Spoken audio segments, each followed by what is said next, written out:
Pernah nggak Anda kepikiran, gimana ya kalau ruang belajar yang paling efektif itu justru bukan di dalam kelas, tapi ya di tengah-tengah masyarakat itu sendiri? Nah, hari ini kita akan sama-sama mengupas tuntas gimana caranya pendidikan nonformal bisa jadi kunci pemberdayaan masyarakat, langsung dari akarnya. Halo, perkenalkan saya Dr. Harnia. Sehari-hari saya mengajar mata kuliah pemberdayaan masyarakat di Universitas Pejuang Republik Indonesia.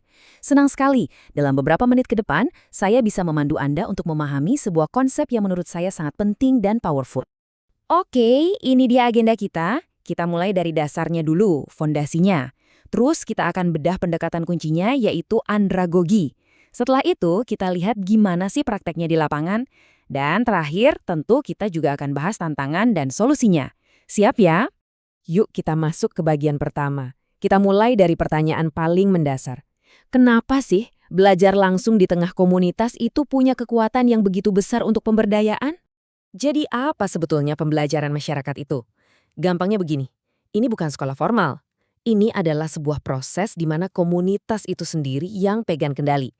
Uniknya, mereka jadi subjek, alias yang merancang dan melaksanakan, sekaligus jadi objek, yaitu peserta yang belajar. Nah, disinilah letak keajaibannya. Peran ganda ini sebagai subjek, masyarakat yang menentukan kita butuh belajar apa sih? Dan sebagai objek, ya merekalah yang ikut belajar. Jadi prosesnya itu dari mereka, oleh mereka, dan untuk mereka. Ini yang bikin pemberdayaannya betul-betul berkelanjutan. Oke, sekarang kita masuk ke bumbu rahasianya. Gimana sih cara paling efektif untuk memfasilitasi proses belajar orang dewasa di sebuah komunitas? Jawabannya ada di satu kata ini, andragogi. Andragogi itu bukan sekedar ngajar ya. Ini adalah seni dan ilmu tentang bagaimana membantu orang dewasa belajar. Intinya ada dua, menghargai segudang pengalaman hidup yang mereka punya dan menghubungkan semua materi dengan kebutuhan nyata yang mereka hadapi setiap hari. Harus praktis. Terus, pendekatan ini paling cocok buat siapa? Ya justru untuk mereka yang paling membutuhkan. Komunitas-komunitas terpinggirkan, masyarakat di pedesaan, kelompok adat, dan populasi rentan lainnya.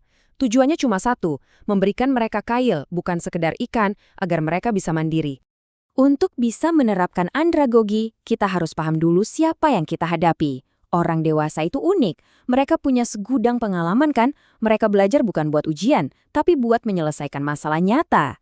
Jadi, apapun yang kita sampaikan harus relevan dan langsung bisa diterapkan. Keempat prinsip ini adalah jantungnya andragogi.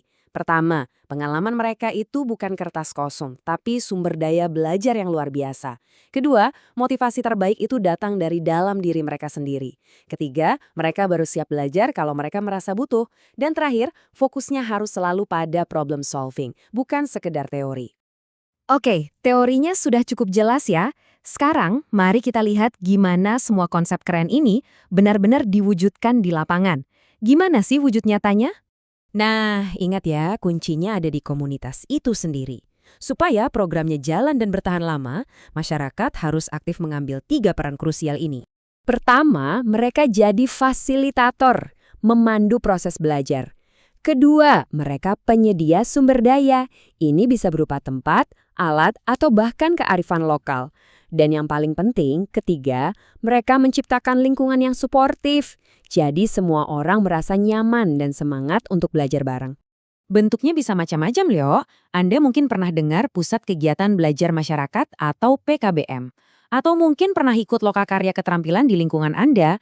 Bahkan sekadar kelompok diskusi rutin atau mengerjakan proyek sosial bersama itu sudah termasuk pembelajaran masyarakat. Dan tentunya di zaman sekarang, teknologi ikut bermain peran. Grup WhatsApp bisa jadi ruang diskusi yang cepat. Zoom bisa menyatukan yang jauh. Bahkan ada banyak sekali kursus online gratis atau MOOCs yang bisa dimanfaatkan. Teknologi membuat belajar jadi makin fleksibel dan tanpa batas.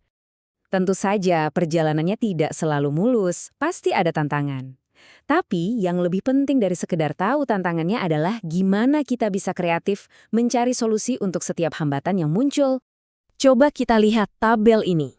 Ini menarik sekali. Untuk setiap masalah, selalu ada jalan keluarnya. Misalnya, motivasi pesertanya rendah, coba latih fasilitator dari orang lokal yang mereka percaya. Fasilitas terbatas. Kenapa tidak coba model hybrid, gabungan online dan offline? Selalu ada cara. Yang jelas, ini semua adalah kerja tim, gotong royong.